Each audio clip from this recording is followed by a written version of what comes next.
Hi, everyone. I'm Jamie Poisson. On Saturday night, as U.S. President Donald Trump sat on a dais in front of a room full of journalists, the muffled sound of gunshots. Our colleague Paul Hunter was in the room. He is the CBC's senior Washington correspondent and co-host of the podcast 2 Blocks from the White House. He joins me today to describe what happened and the aftermath of a potential third assassination attempt of U.S. President Donald Trump. Paul, thank you so much for being here. I'm glad you're safe and that everybody at the dinner on Saturday night is safe. Hey, Jamie. Happy to be here. Thank you.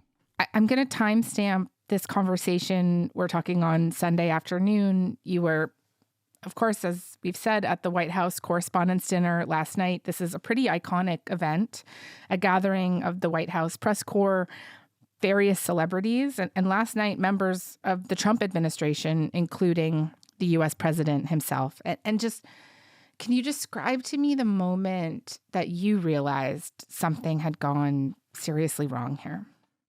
The gunshots weren't muffled, Jamie. They were loud to us. It kind of depended where you were in the room because there was kind of a lot of white noise going on. People were chit-chatting at all their tables. And if you were up near the dais, up near Donald Trump, up at the front where the major American networks were sitting, I think a lot of people thought it was dishes being dropped or something like that. But where we were sitting, right near the open doors at the back, the shots were loud. And they were like the pop, pop, pop that we always hear people describe when they're at a mass shooting. And this wasn't a mass shooting, obviously, but it was the pop, pop, pop, the repetition. And it's like honestly, my first impulse was like, what? Because I knew it was gunfire. It sounded like gunfire. And I thought, like, it didn't make sense, right? And it's like, at first, I hate to say it, but I thought it was like some sort of skit or joke or something like that. And then people started shouting, shooter, shooter, shooter, down, down, down, down, right? And it was like, oh my God, this is real. Mm-hmm. And people started diving under the tables and chairs were flying and like people's shoes were coming off and you didn't know what was going on.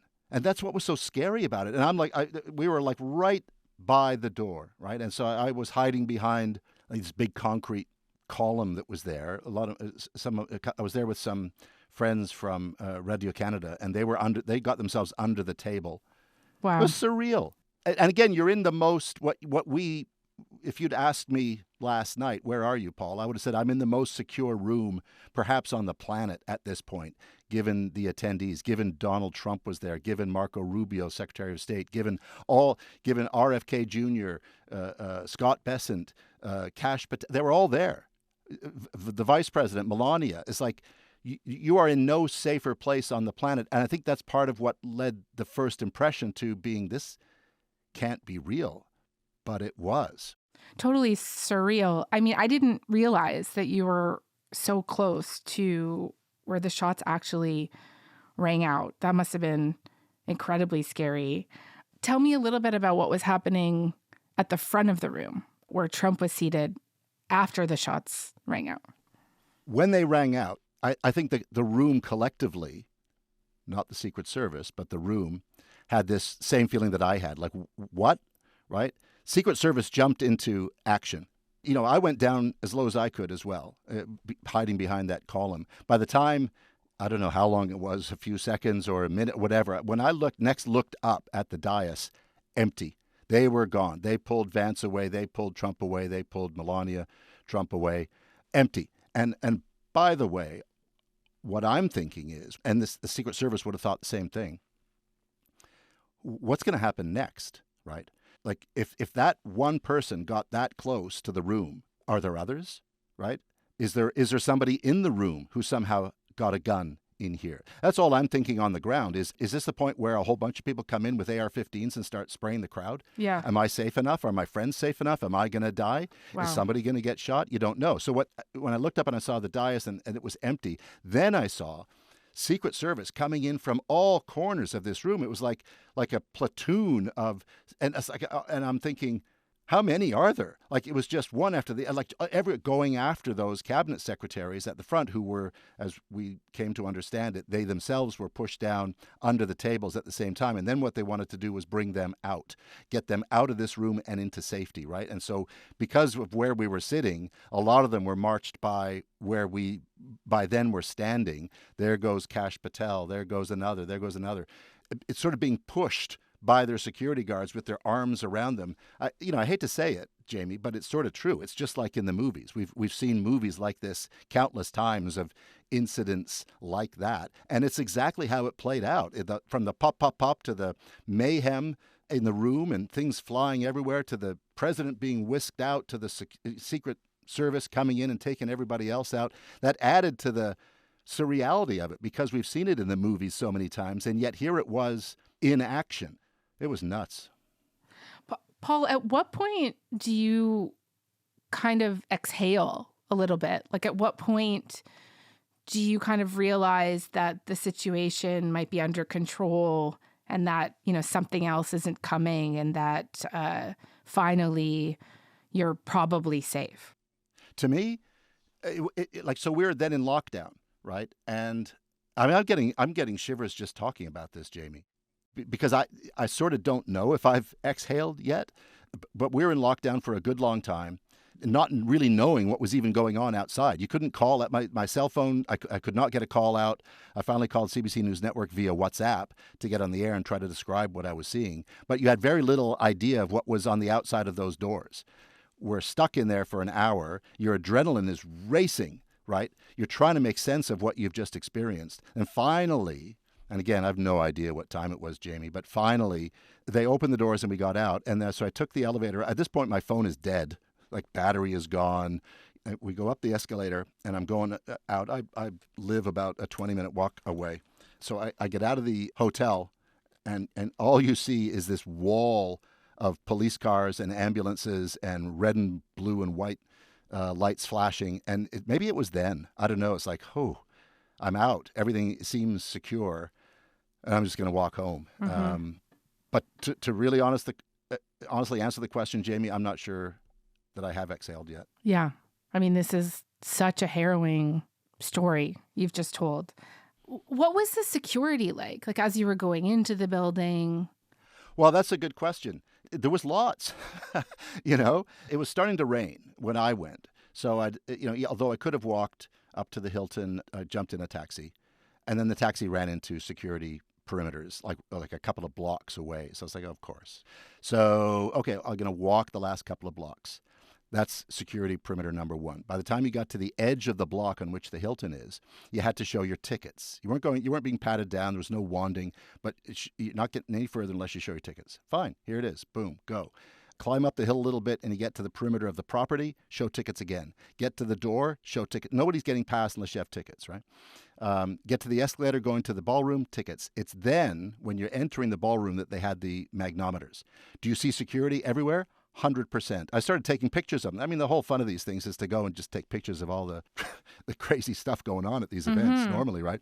I started taking pictures of guys with the earpieces and the curly cables behind them just for the fun of it while I was waiting to get into the ballroom. So it felt like a secure event, and it was a secure event. I talk about that it being the most secure room perhaps on the planet at that moment, given the supreme amount of power that was sitting down at those various tables. But to be honest, they did their job in a sense, right? The shooter did not get into that room. The shooter did not kill anybody in that room.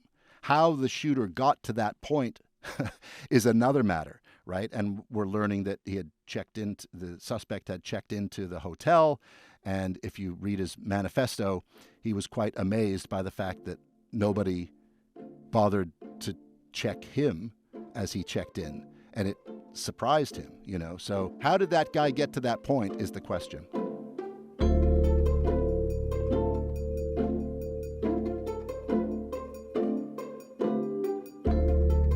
Certainly, I mean, we don't know a ton about him so far, but there was certainly a level of planning here. He must have had to have booked that room. He took the train from California to Chicago, I think, and then Chicago to Washington. And obviously there are no metal detectors on those trains. So Correct. It seems like there was some planning here. And just tell me more about what we know about the alleged shooter at this point. Not a lot. As we speak, you and I, right now, authorities are going through everything that you can find about him, online and otherwise. He has been identified as 31-year-old Cole Allen from California. The interim chief of police for D.C. said the suspect charged the checkpoint with a shotgun and was also armed with a handgun and multiple knives. Investigators believe the most we know, besides name, age, he was a part-time teacher, et cetera, is from that manifesto that has been published now, in which he talks about anger at the administration. I think the key line is, I think he calls a number of people in the administration pedophiles and rapists. I'm no longer willing to permit a pedophile, rapist, and traitor to coat my hands with his crimes. What's your reaction to that? Well, I was waiting for you to read that because I knew you would, because you're horrible people, horrible people. Yeah, he did write that. I'm not a rapist. I didn't rape anybody. Do you think he was referring to you? Excuse me. I'm not a pedophile. You read that crap from some sick person. I got associated with all stuff that has nothing to do with me. I was totally exonerated. Your friends on the other side of the plate are the ones that were involved with, let's say, Epstein or other things. But it seems clear, taken at face value, that he had intent with this. He's effectively acknowledging everything that he was going to do, which played out last night. And you're right. I mean, to check into that hotel, that thing gets packed for these events. It's the event of the year in this city, right? So presumably, this was an event planned for some time and carefully to take the train so you don't have to check weapons on an airline. But the guns that he had, and there were 2 of them, were legally bought, right, and knives, but legally purchased in 2023, 2025. But that's not an unusual thing in this country, right? There are 400 to 500 million guns in this country. That unto itself is not a thing. But his intent seems to have been a thing, and he's quite clear about it in his manifesto. Yeah. I mean, I saw some reports, too, that a family member alerted police about some writings he had shared, calling himself the friendly federal assassin, indicating he wanted to target administration officials, but I don't think that they knew about the hotel or the White House Correspondents' Dinner. I'll just stress here that these are all early reports and allegations at this point, and nothing has been proven in court. I mean, hopefully we'll learn more in the coming days about him and his alleged motive. He did survive, of course. In the first attempt on Trump's life, the one in Butler, Pennsylvania, on the campaign trail, the shooter was killed. But the second attempt, the shooter survived, and he was sentenced to life in prison without parole. He actually grabbed a pen and attempted to stab himself in the neck after the jury found him guilty. So, we'll have to kind of keep tabs on what else we might learn there. Yeah, key point. That's the first thing I thought last night when, the initial, again, we weren't really inside, when we were in lockdown inside the room, we weren't really sure what was going on outside. And word started to spread very quickly that the shooter had himself or herself, we didn't know at the time, been shot and killed. That was the early sort of buzz, for lack of a better term. But as soon as I heard that, I think it was from Trump's Truth posting that the shooter had been apprehended, I thought, okay, well, we're going to hear more from that person. And again, pointing to the manifesto, it seems that the person wants whatever he had been thinking in the lead up to this to be known far and wide. And so I suspect we'll, in one way or another, hear from him somehow. So a few hours after the event, I think it was around 10:30 on Saturday night, if I remember correctly, when I was watching it, Trump went to the White House briefing room, still in his tux, and he gave this press conference. Well, thank you very much. That was very unexpected. And he told the story of what happened from his own perspective. And I heard a noise and sort of thought it was a tray. I thought it was a tray going down. I've heard that many times, and it was a pretty loud noise. And it was from quite far away. He hadn't reached. How would you say that he seemed? And I guess as someone who kind of lived through that whole experience, like, what did you make of his demeanor? I thought he was remarkably, I don't know what the word is, calm, sedate, chill about it, given what had happened. I lead a pretty normal life, considering it's a dangerous life. I think I handle it as well as it can be handled. I think a lot of other people, you read stories where they become basket cases. To be honest with you, I'm not a basket case. I really take it as it is. I do it. That's the first thing that struck me. He wasn't on fire the way he can sometimes be. It was interesting to hear some of the things that he was saying. Yeah, I mean, when he brought up the ballroom. And I didn't want to say this, but this is why we have to have all of the attributes of what we're planning at the White House. It's actually a larger room, and it's much more secure. It's drone-proof, it's bulletproof glass. We need the ballroom. That's why Secret Service. That's why effectively saying that if his big giant ballroom had been ready and finished, that maybe this wouldn't have happened. The ballroom. That's why Secret Service, that's why the military are demanding it. They've wanted the ballroom for 150 years for lots of different reasons. And I thought, a little bit different. Politicizing it already, because it's been quite a controversial project, obviously. Mm-hmm. But I don't know. He was, and he went on a little bit about everybody kind of coming together, and it was all these things when such moments can make people forget political differences. You had Republicans, Democrats, independents, conservatives, liberals, and progressives. Those words are interchangeable, perhaps, but maybe they're not. But yet everybody in that room, big crowd, record-setting crowd. There was a record-setting group of people. And there was a tremendous amount of love and coming together. I watched. And I don't know. I wasn't sure what to make of that. I don't know. I'm still trying to process I'm trying to process what happened at the place. I'm trying to process the words that came out of Trump's mouth last night, because it was not your usual Donald Trump. I also thought, here's a guy. I mean, to go back to Butler, the assassination attempt on the campaign trail, I think cynics, conspiracy theorists would say, well, that was well timed, right? And don't get me wrong, I'm not saying that. But here's Trump right now, very low in public opinion, got a very big fight on his hands. You wonder about conspiracy theories, right? And I heard that was one of the first things I heard muttering in the room last night was, I don't know. I hesitate to say it, Jamie, because it tends to feed that stuff. But people I guess because of recent history, people and the number of times people don't believe sometimes what they see in front of them, that people will start to mutter about these things, if not in that room, in corners of America where conspiracy theories grow, that maybe there was something else going on here, because Trump became the kind of guy that said, let's all unite, let's stand behind the security of America and the security of our presidents, and that includes me, and let's get that ballroom built. Yeah, I mean, it's really interesting to hear you say that there were people in the room talking about kind of these conspiracy theories, because I was watching online, right? And one thing that struck me last night was that basically within minutes, that speculation, the false flag stuff was just, yes. It's like there's like this ecosystem now for this sort of thing.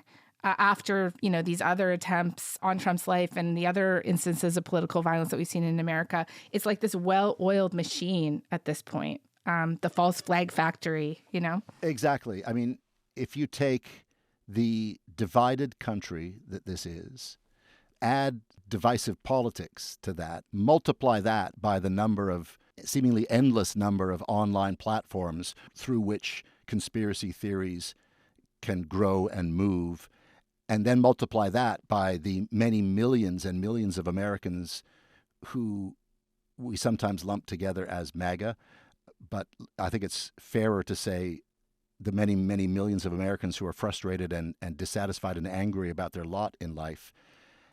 And is it any wonder that conspiracy theories jump immediately? It's it's the world we're in, or at least it's the country that we're in right now, this country. Completely. And just coming back to the ballroom, just for clarity here, for people who might not be totally caught up on what's going on with this giant $400 million ballroom that he is trying to build. Just remind me of the latest. It's currently facing litigation, right? And recently, Trump officials and lawyers have started talking about the ballroom in new ways. Like they're focused a lot more on it being needed for security reasons. Yes, which they see, I think it's fair to say they see as the way forward on it. The skinny on it is this. Donald Trump decides he wants to put an addition on the White House. It's true that big state events have been held under a tent in the sort of back garden of the White House over time, and that, man, it's an argument that can be made that it requires a proper bricks and mortar place to go. The first issue here was Trump just went and did it without consultation, and it was monster sized. Like it dwarfs the plans dwarf the actual White House. So then came thousands and thousands and thousands, I think 30,000 right now, complaints about the thing to try to stop this from going forward. But meanwhile, Trump just knocked down the East Wing and just proceeded anyway. And then the legal back and forth, and there's been a number of back and forths on this, to stop it, to start it, to stop it, to start it. It got down to a judge stopping it. But then the first foray into national security came into play, which allows such decisions to be made by presidents to do things on the basis of national security. The argument was made, now that it's gone this far, national security issues are at stake if it's not continued. And so then a judge allowed, well, the work can continue underground, because there's an underground aspect to it, but not above ground. And then another legal challenge came, and then that was stayed, and then the work is continued. I walk by the White House as often as not on the way to work. The work is continuing. But to your point, the fact that the administration is now using that national security thing again and again and again, and by the way, this plays into that, doesn't it? I think it can be viewed as they see that as their way forward to get the ballroom done the way they want it done, by arguing national security. And as I say, in a sense, sorry, conspiracy theorists, but in a sense, this plays right into that.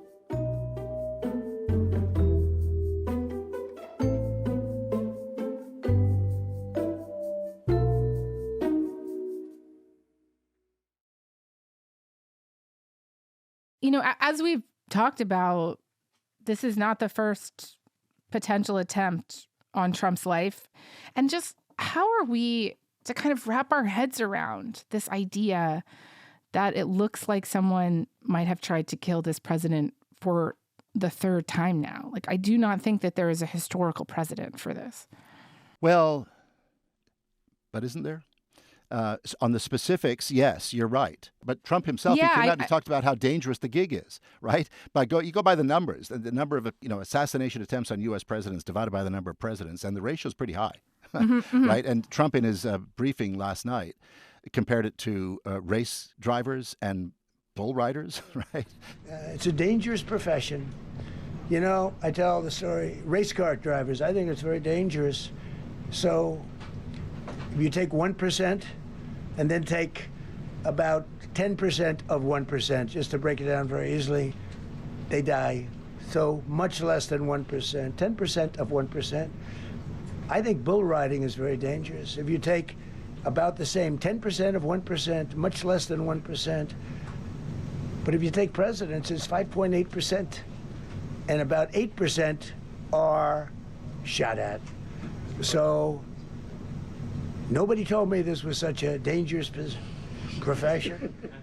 He's got a point, in a sense. It's a facile comparison in many ways, but on pure numbers, he's got a point. I mean, you start thinking about it, right? Even in the room last night, Jamie, you think about it, right? So that was at the Washington Hilton, where Reagan was shot in 1981, on the sidewalk outside the hotel where that happened last night. Yeah, incredible coincidence, I guess. Yeah. But you listen, I'm just getting started here, Jamie. So as well as Reagan, James Brady was shot, Reagan's press secretary, in that same incident. James Brady, whom they have now named that blue briefing room that Trump was in last night and that the daily briefings are held in. That is, officially, that's the James Brady briefing room, named after the guy who was shot at the Hilton. In the room last night, along with Trump, was Robert F. Kennedy Jr., whose dad was shot and killed in 1968 at a political event at a hotel in California, and whose uncle, of course, was JFK, who was shot and killed. Just up the highway is where George Wallace, Democratic presidential candidate, was shot in 1972, I want to say, right? after things had calmed down a bit, that's when I was talking about the Secret Service coming in and grabbing all the cabinet secretaries and rushing them out to safety. So one of the people that came, so I saw Kash Patel walk right by our table because we were right by the main exit. And then all of a sudden there's Steve Scalise, right? And many people may not know him, but he is the Republican House Majority Leader, very senior Republican. He himself, recall, was shot at the congressional, I don't know if it's for charity, but it's sort of meant to be a feel-good thing, a congressional baseball game in 2017. I saw him limping out because he still suffers from that shooting. That's what goes on in this country, Jamie. Yes. I mean, we know it. I've done stories on this many times over the course of years for all of the above reasons. Rarely do you experience it in person, in live time, in a room with the president and gunshots around the corner. Yeah. I mean, I think that's a really good point, this idea that the political violence is a feature, not a bug. I think what I was trying to get at is that I don't think we've seen a president, there be 3 attempts on his life. Like I was looking at FDR, 1933, JFK, obviously, 1963, Ford, 1975, two on and Ford. 2, one on Reagan, Clinton, one credible attempt in 1994. You know, I was listening to Trump during this presser say that it means something. Yes. Say that if you try to do things, again, back to the first thing I thought when he was speaking last night, the politicization, by raising the ballroom, first thing I thought was, he's using this to politicize himself. It's like, and then he went on to say, when there's a president who tries to do things. They don't go after the ones that don't do much because they like it that way. And when you look at the people that have either, whether it was an attempt or a successful attempt, they're very impactful people. Just take a look at the names here, the big names. And I hate to say I'm honored by that, but I've done a lot. We've done a lot. We've taken this country, and we were a laughing stock for years, and now we're the hottest country anywhere in the world. We've changed this country, and there are a lot of people that are not happy about that. So I think that's the answer, Peter. To me, that echoed the fight, right? After Butler. Totally. When he raised his fist with the blood on his face. And again, maybe it was instinct, maybe it was one of these things that just happens in the heat of the moment, or maybe it was with intent to say, I'm going to use this politically. Fight will rile up people and say, look at what has happened to me because I'm trying to do something for you.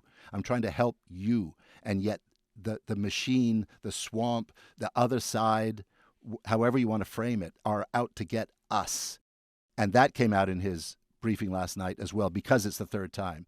And he's able to say, or he chose to say, that to frame himself as someone that is doing things and look at the price. So stick with me, stand by me. We've got to get this done.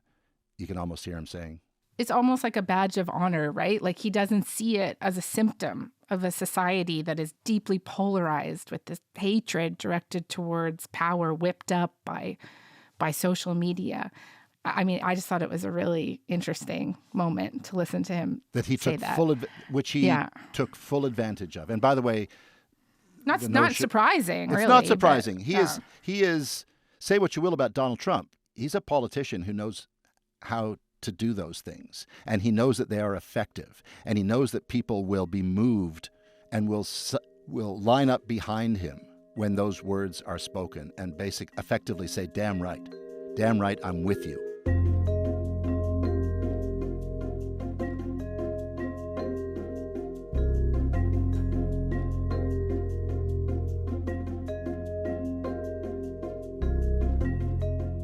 You know, Paul, just to end today, the other thing that I was really struck by last night and that I found very surreal, and that frankly, after listening to you describe what it was like in the moment, I feel that it is even more surreal now, was how Trump was kind of very soon after the shooting posting that he wanted to go on. We wanted to stay tonight. I will tell you, I fought like hell to stay. But it was protocol. They said, please, sir. At one point, I think it was the president of the White House Correspondents Association got up and said that the program would go on. And I know that they decided against that, but I just cannot imagine a situation in Canada, for example, an active shooter at an event with so many high-profile people and the prime minister just even contemplating continuing on, that would even be a possibility, that the event would just pick up where it left off. And what do you think about that? I couldn't believe it. First of all, I thought there's not a chance that Trump is even in the hotel at this point. And I, as he later said, it was protocol. I mean, Trump also said that he fought to stay and continue. Again, the fight from Butler came to mind, right?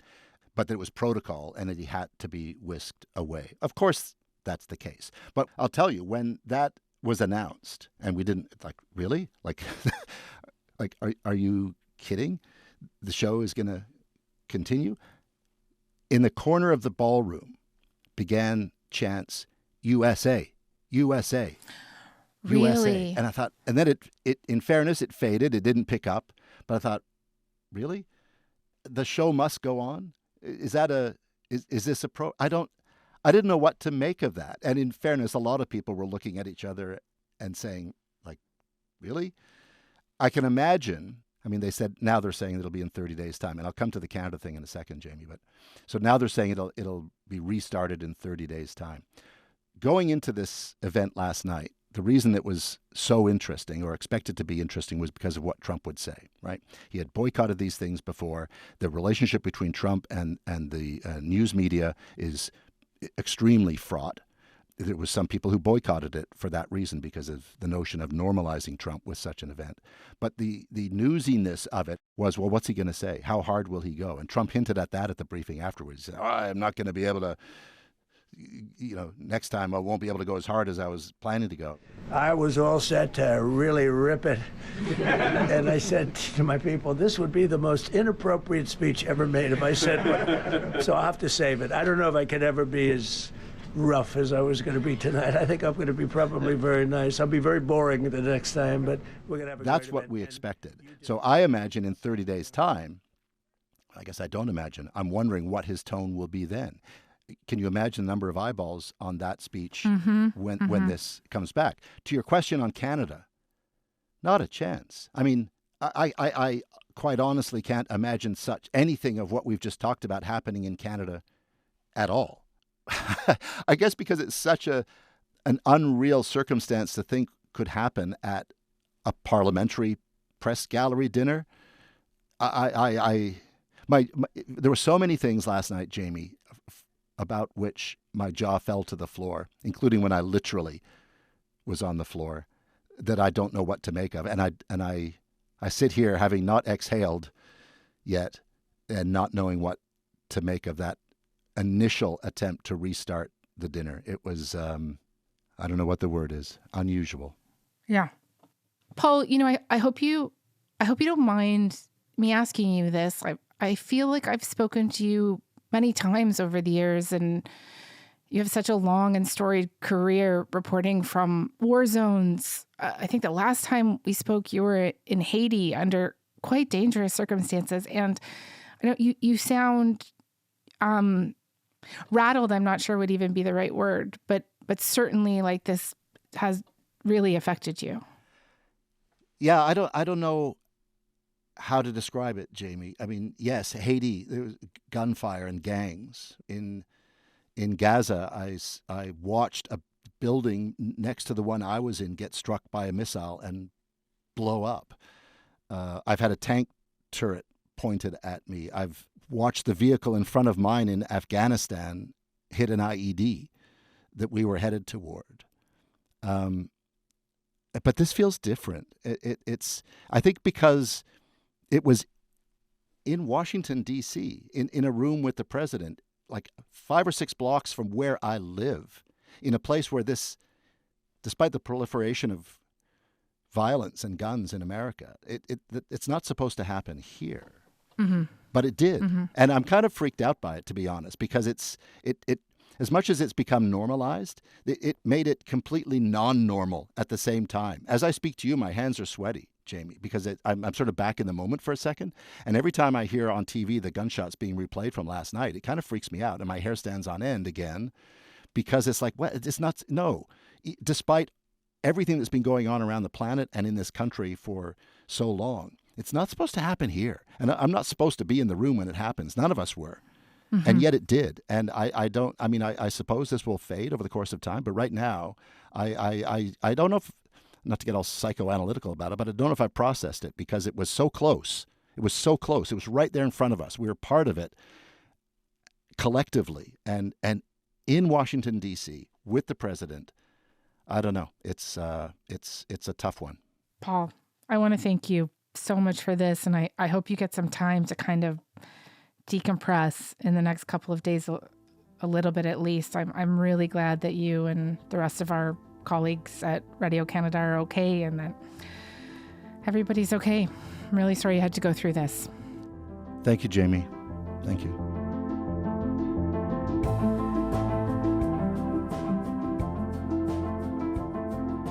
All right, that is all for today. I'm Jamie Poisson. Thanks so much for listening. Talk to you tomorrow.